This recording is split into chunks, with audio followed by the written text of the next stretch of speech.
저는 산에 가는 것을 좋아합니다. 등산을 좋아합니다. 그런데 요즘에는 제가 잘 가지 못하는데요.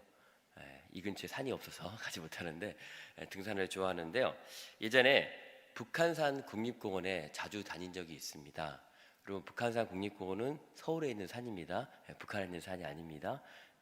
농담을 했는데 아무도 웃질 않으시고, 네. 북한산 국립공원에 이렇게 자주 다녔었는데, 특별히 산에 갈 때는 여러 명이 가는 것보다 혼자 가는 게 제일 좋습니다. 혼자 가서 이렇게 호젓하게 그렇게 혼자만의 시간을 보내는 걸 참 좋아했었는데, 배낭 안에 김밥도 싸가지고 가고 또 오이나 당근이나 그런 것들을 이렇게 싸가지고 다니게 되었습니다. 등산을 좋아하시는 분들을 잘 하시는 분들은 알겠지만 물을 많이 먹는 것도 중요하지만 이렇게 오이를 이렇게 등산할 때 많이 드시는 것을 보게 됩니다. 갈증도 해소도 되고 또 화장실에 덜 가도 되니까 오이가 참 좋은 것 같습니다. 여러 가지 것들을 이렇게 가방에 놓고 정상을 향해서 그렇게 힘차게 그렇게 산행을 했습니다.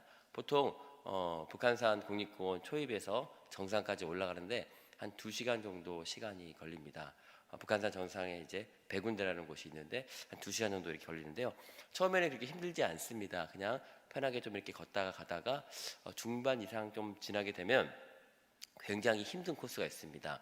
그런데 그 힘든 코스가 가파른 코스가 짧으면 좋은데 결국 짧지가 않습니다. 그래서 땀을 뻘뻘 흘리면서 내가 왜 산을 올라가야 되나, 땀을 뻘뻘 흘리면서 뒤돌아보면서 다시 되돌아가야 되나 생각도 하지만 그 길을 다 지나고 나면 정상이 기다리고 있습니다. 그리고 산 정상에 올라가서 산을 쭉 둘러봅니다. 그러면 산도 보이고 도시도 보이고 또 아름다운 그런 경치도 보이는 것을 경험을 해 보았습니다.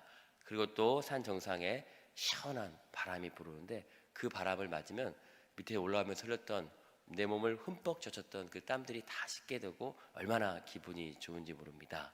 그리고 우리가 기분이 좋을 때 하는 게 있습니다. 그럼 평상시에 기분이 좋으면 뭘 하십니까? 소리치지 않습니까? 이야 신난다 소리치죠. 산 정상에서 기분 좋으면 여러분 우리가 뭐 하죠?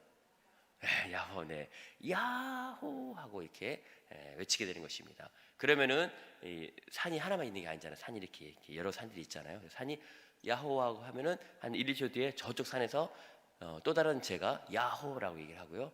저기 또 저쪽 산에서 야호하고 메아리 치는 것을 보게 됩니다. 그래서 산에서 이렇게 메아리가 그렇게 야호하는 가운데 메아리가 쳐지는 것을 보게 되는데 이것이 바로 산 울림의 법칙. 산에서 소리를 지르면은 그것이 소리가 울려서 산울림이 되어서 메아리 쳐진다는 것입니다. 마찬가지로 우리가 신앙생활을 할 때 우리가 성령 하나님의 인도하심으로 그렇게 하나님이 기뻐하시는 일, 주님이 기뻐하시는 일, 주님께 영광 돌리는 일을 할 때는 내 목소리가 메아리 쳐서 그렇게 울리는 것처럼, 그래서 다시 내 귀에 들리는 것처럼 하나님이 기뻐하시는 일을 하게 될 때 그 축복이 우리에게 다시 되돌아온다는 것입니다. 하나님이 원하시고 하나님이 기뻐하시고 그렇게 하는 그런 일들을 할 때 분명 축복이 되어서 나에게 되돌아온다는 것이죠. 그래서 오늘 본문 누가복음 6장 38절에 우리에게 말씀하십니다. 주라 그러면 너에게 줄 것이며, 그런데 그냥 주는 것이 아니라 후히 되어 누르고 흔들어 넘치도록 그렇게 너에게 안겨 주리라라고 말씀하고 있습니다. 그냥 우리가 주게 되면은 그냥 그것이 되돌아오는 것이 아니라 더 풍성하게 더 많이 우리에게 다시 되돌아온다는 것입니다. 사실 메아리는 우리가 여기서 크게 야호하면 저쪽에서 좀 작게 야호와 소리라고, 저쪽 산에서는 더 작게 야호라는 소리가 나게 됩니다. 그런데 산울림의 법칙은 우리가 여기서 야호하면 더 큰 소리로 야호하고 몇 배 큰 소리로 우리에게 다가온다는 것입니다. 그 법칙을 오늘 우리 본문에서 말씀하고 있습니다. 그래서 우리가 하나님의 인도하심을 따라서 인색함 없이 드릴 때 하나님께서는 우리에게 30배, 60배, 100배 축복을 주실 줄 믿습니다. 네, 우리가 무엇인가를 잡고 있으면, 그것을 안고 있으면 잘 될 걸로 생각하지만 사실은 그렇지 않습니다. 우리가 무언가를 계속 잡고만 있으면 그것이 먼지처럼 빠져나가 버릴 수 있습니다. 하지만 이것을 우리가 내어놓게 되면은 이것이 마치 작은 눈덩어리를 굴리면 큰 눈사람이 되고 큰 눈덩어리가 되는 것처럼 그렇게 나누어주고 할 때 점점 더 커지고 풍성해지는 것을 보게 됩니다. 그래서 오늘 본문의 말씀을 보면 우리가 우리의 이웃에게 우리가 가진 것을 나누어 줄 때 우리의 인생을 나를 위해서만 사는 것이 아니라 누군가에게 우리의 인생을 나누어 줄 때 이런 놀라운 역사가 일어나는 줄 믿습니다. 담임 목사님께서 늘 말씀하시잖아요. 이렇게 밥을 사주고 이렇게 본인이 목사님께서 이렇게 베풀고 할 때 그냥 그것이 더 크게 은혜로 그렇게 되돌아오고 그렇게 나누어 줄 때 더 큰 은혜가 있었다라는 것을 말씀하시는 것을 보게 됩니다. 오늘 우리의 삶 가운데서도 다른 사람들에게 이렇게 우리의 가진 것을 나누어 줄 때 더 큰 은혜가 있을 줄 믿습니다. 그래서 부하게 사는 법, 부자로 사는 법, 그것은 바로 산울림의 법칙을 알아야 한다는 것입니다. 이것이 굉장히 단순한 원리이지만 결코 실천하기 쉬운 그런 법칙은 아닙니다.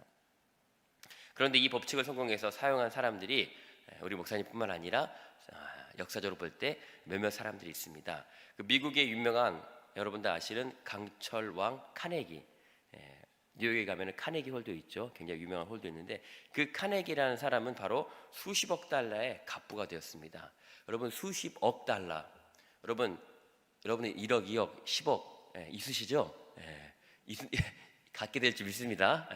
수십억이 아니라 수십억 달러입니다. 여러분 수십억 달러면은 우리나라 돈으로 하면은 1조가 넘습니다. 자기 재산이 1조가 넘는 것입니다. 1조 막 10조 막 도저히 셀 수 없는, 평생을 써도 쓸 수 없는 돈을 가지고 있는 그런 갑부가 되는데, 그런데 이 강철 왕 카네기는 고향이 미국이 아닙니다. 저기 스코틀랜드에서 그렇게 배를 타고 대서양을 건너와서 미국에서 정착한 이주민입니다. 스코틀랜드는 영국의 북쪽에 있는 나라입니다. 그래서 그 스코틀랜드에서 오게 되었는데 이 카네기는 미국에서 지내면서 고아처럼 그렇게 지냈습니다. 고아와 마찬가지로 그런 신세를 가지고 살아오게 되었습니다. 하지만 그가 고생을 하면서 강철 회사를 설립할 때에는 이 산울림의 법칙을 너무나 잘 알고 있었습니다. 그는 많은 사람들에게 직업을 주고 또 자기가 고용한 그 사람들에게 한 가지 소원이 있었습니다. 모든 직원들이 예금 통장을 하나 갖는 것이 이 카네기의 소원이었습니다. 다른 고용주들은, 다른 사장들은 어떻게 하면 돈을 조금 주고 많은 노동력을 착취할 수 있을까, 그래서 자신이 부자가 될 수 있을까라는 것을 고민했지만 이 카네기는 자신의 어떤 이득을 얻으면, 그 이윤을 얻으면 직원들에게 나누어지고 직원들이 저금 통장을 하나씩 가져서 자신들이 하루 벌어서 그렇게 하루 살아가는 그런 노동자의 인생이 아니라 하루 번 것을 쓰고도 남는 것을 저축해서 나중에 이것이 시드머니가 되어서 종잣돈이 되어서 이 노동자들이 뭔가를 할 때 이것들이 귀하게 쓰일 수 있도록 그렇게 모든 직원들이 예금 통장을 하나씩 갖게 하는 그런 소망을, 그런 소원을 가지고 있었던 것입니다. 그래서 이렇게 그는 많은 사람들을 도와주고 자기의 가진 것을 그렇게 통해서 그렇게 사람들이 잘 되기를 원하는 그런 마음을 가지고 있었습니다. 그런 마음으로 산울림의 법칙을 사용했을 때 많은 사람들이 부유하고 풍요로운 삶을 살아갈 수가 있었던 것입니다.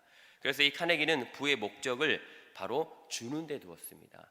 내가 더 많은 것을 간직하고 더 많이 쌓아둬야지, 내가 이것도 사고 저것도 사고 이것도 가지고 저것도 가지고 이 땅도 가지고 저 땅도 가지고 국내도 땅을 가지고 해외도 땅을 가지고 그래서 많은 땅 부자가 돼야지, 그래서 내 자손들에게 땅을 다 물려주고 우리 자손들이 다 이렇게 잘 살 수 있도록 해야지 라는 그런 목적이 아니라 바로 자기의 가진 것을 나누어 주는데 목적을 가지고 있습니다. 그래서 이것이 산울림이 되어서 많은 사람들에게 자기의 가진 것을 나누어 줄 때 결과적으로 그것이 자기에게도 그 부가 되돌아오게 되었던 것입니다. 다른 사람을 부유하게 하는데 힘을 썼더니 그 부가 자기 자신에게 산울림처럼 마찬가지로 돌아왔다는 것입니다. 그래서 그를 세계의 재벌왕 강철왕 카네기로 만들어 주었던 것입니다. 또 미국에는 유명한 자동차 회사가 하나 있습니다. 바로 포드 자동차입니다. 헨리 포드, 이 자동차 회사를 만든 사람이 헨리 포드인데 우리나라에는 포드 자동차가 많이 들어와 있지 않습니다. 그런데 이 포드 자동차는 미국의 상징적인 그런 자동차 회사입니다. 자동차가 이제 예전에는 자동차가 이렇게 굉장히 잘 사는 사람들만, 뭐 귀족들이나 그런 사람들만, 소수의 사람들만이 자동차를 소유할 수 있었습니다. 왜냐면요, 자동차를 한 대 만드는데 많은 시간이 걸렸기 때문입니다. 그런데 이 헨리 포드는 이 자동차를 만드는데 혁신적인 어떤 그런 생각을 하게 됩니다. 바로 조립 라인을 만드는 것이었습니다. 그래서 한 사람이 한 가지 일만 하면 되는 것입니다. 어떤 사람은 바퀴만 달면 되고, 그래서 이렇게 많은 차를 짧은 시간 안에 여러 대의 차를 만들 수 있도록 이 헨리 포드가 고안을 해낸 것입니다. 일종의 자동차가 대량 생산이 가능할 수 있도록 그렇게 길을 열어 주었던 사람입니다. 이 헨리 포드의 마음 가운데는 어떻게 하면은 저렴한 가격으로 자동차를 만들어서 모든 미국 시민들에게 자동차를 이용하게 해줄 수 있을까라는 그런 고민이 있었습니다. 자동차를 팔아서 돈을 많이 벌어야지라는 그런 생각보다는 어떻게 하면 많은 사람들이 자동차를 통해서 좀 더 생활이 윤택하고 편하게 살아갈 수 있고 사람들을 이렇게 만날 수 있고 할 수 있을까라는 그런 생각을 했던 것입니다. 그래서 이렇게 저렴한 가격으로 모든 사람에게 편의를 제공해 줄 수 있을까라는 것을 생각하게 되고, 그래서 그 포드는 이와 같은 생각이 파장을 일으켜서 산울림이 되어서 다른 사람들을 도와주겠다는 그런 생각가에 자동차 회사를 만들게 되고, 자동차를 만들게 됨으로 말미암아 그도 정말 세기의 부자가 되었던 것을 보게 됩니다. 무슨 얘기입니까? 우리가 하나님의 축복을 받기 위해서는 무엇보다도 나 중심의 생각, 나 중심의 생활에서 벗어나야 한다는 것입니다.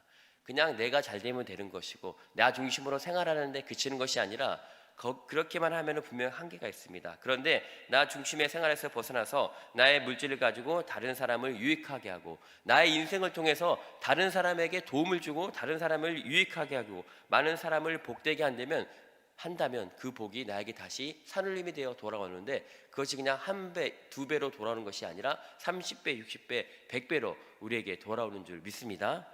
이것이 바로 오늘 성경에 우리에게 말씀하신 그런 복의 법칙인 것입니다. 내게 있는 것으로 남을 이롭게 도와주면 그것이 되돌아와서 그 복이 나의 복이 되는 것입니다. 하나님께서는 우리의 일생을 잘되게 하시며 분명 우리에게 부요와 번영의 길로 인도하시는 이것이 방법임을 우리에게 가르쳐 주셨습니다. 그런데 이 귀한 방법을 알고 실천해도 축복을 받아 간직할 수 있는 그릇이 있어야 되는 것입니다. 하나님 복을 부어주시는데 그 복을 우리가 간직할 수 있는, 담을 수 있는 그릇이 있어야 되는데 그릇이 없으면 모든 것이 헛된 일이다라고 그렇게 이야기하고 있습니다. 이 그릇, 우리가 복을 담을 수 있는 그릇, 저와 여러분 각자에게 있는 그릇이 있는데 그 그릇이 바로 우리의 마음이다라고 성경에서는 말씀하고 있습니다. 우리의 마음이 어떠냐에 따라서 우리의 그릇이 클 수 있고 작을 수 있고 우리의 그릇이 온전할 수 있고 우리의 그릇이 깨진 그릇이 될 수가 있습니다. 여러분 와인통 아시죠? 와인 숙성통을 여러분 한번 생각해 보시기 바랍니다.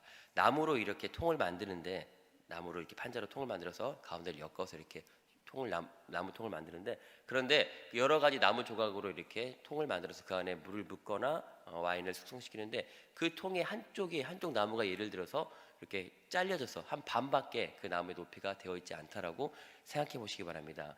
그러면 그 통에 아무리 물을 부어도 그 물은 반밖에 차지 않습니다. 나머지 다른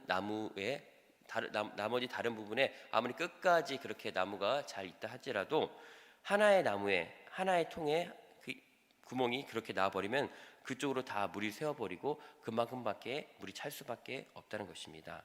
그래서 우리의 마음 가운데 우리의 그릇의 상태가, 우리의 마음의 상태가 어떠한가를 잘 살펴보아야 되는 것입니다. 혹시 우리의 마음 가운데 한쪽이 깨진 것은 없는가, 그리고 빠진 것은 없는가 살펴보아야 됩니다.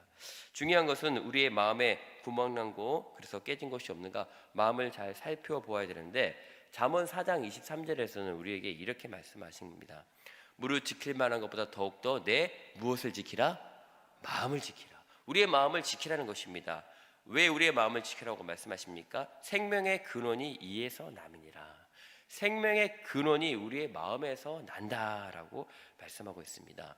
요한복음 1장 1절 태초에 말씀이 계시니라. 이 말씀이 하나님과 함께 하셨으니 이 말씀이 곧 하나님이시니라. 하나님은 곧 말씀이다라고 얘기하고 있습니다. 그래서 말씀이 육신이 되어 우리 가운데 거하셨다라고 말씀하고 있는 것이죠.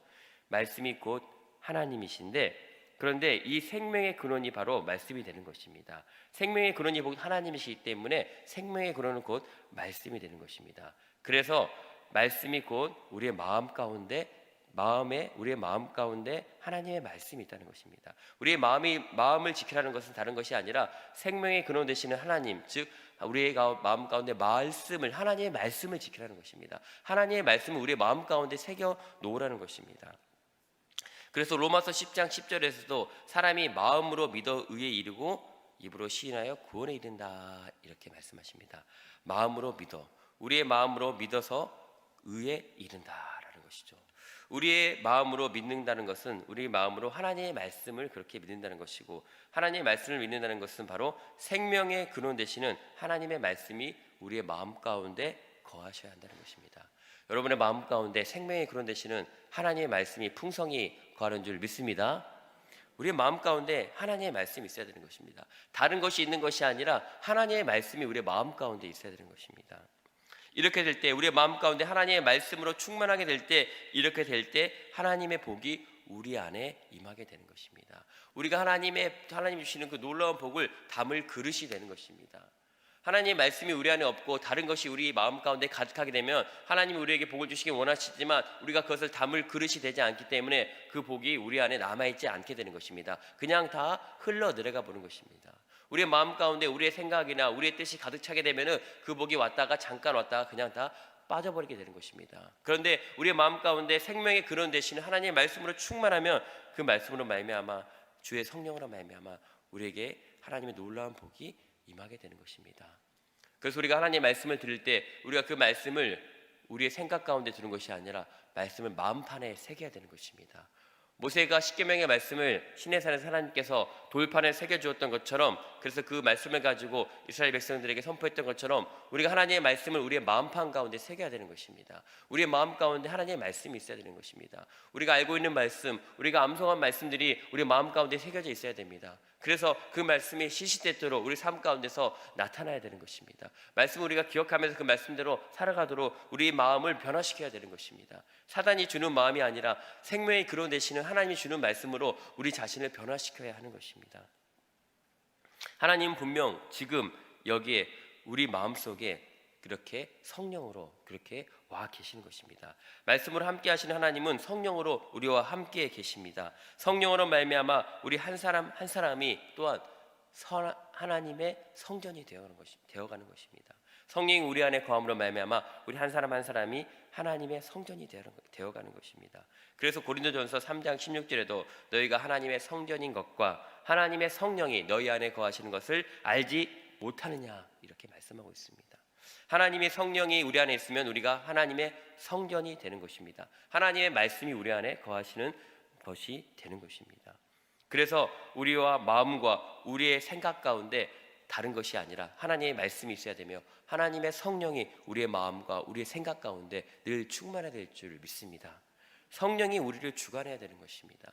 내 의지와 내 생각과 내 모든 것들이 내 안에 가득 차 있는 것이 아니라 성령님이 우리의 마음과 성령님이 우리의 생각을 주장해 주셔야 되고, 그렇게 우리의 마음과 생각이 성령으로 충만할 때 바로 우리가 하나님의 성전이 된다 말씀하고 있습니다.